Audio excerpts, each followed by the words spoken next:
Globally, there has been an increase in the tightening of data protection laws. This trend is now being felt locally, particularly with Kenyans and the government embracing increased online services.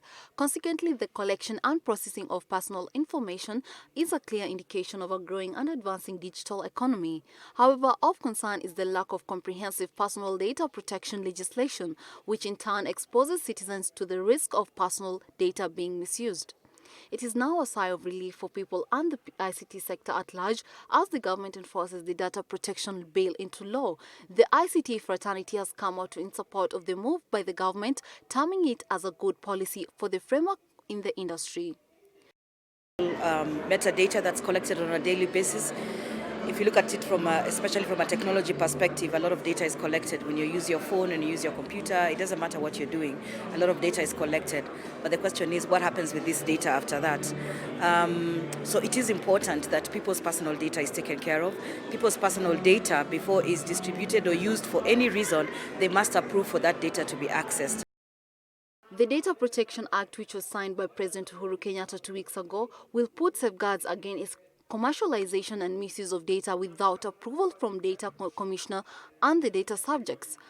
According to Alex, an expert at Alexander, this is a huge step for Kenya, especially for business people, as they are assured of their data safety. Your personal data is protected and cannot be misused or commercialized for that matter. Therefore, this law is a very good law. It has taken a long time for it to come, but I believe that now your personal data will be protected for that matter. As a data subject, you'll be able to decide how your data is processed. The data holders, who are probably the organizations or the entities, will have a very big task to ensure that your data is not only safe, but also it is used properly. When you go into the spirit of that particular law also, you'll find that it has penalties.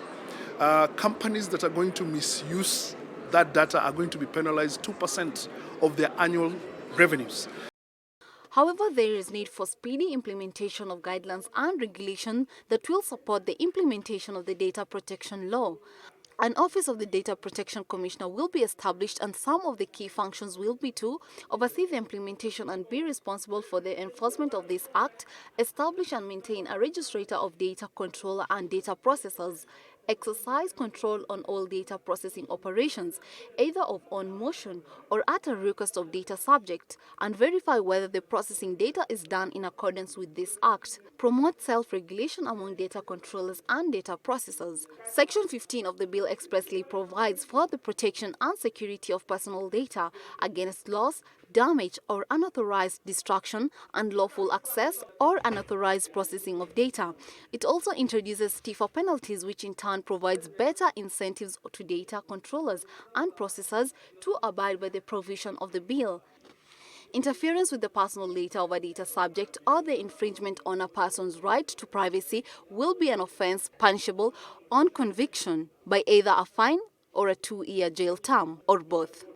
Yasmin Hamdan, Switch TV.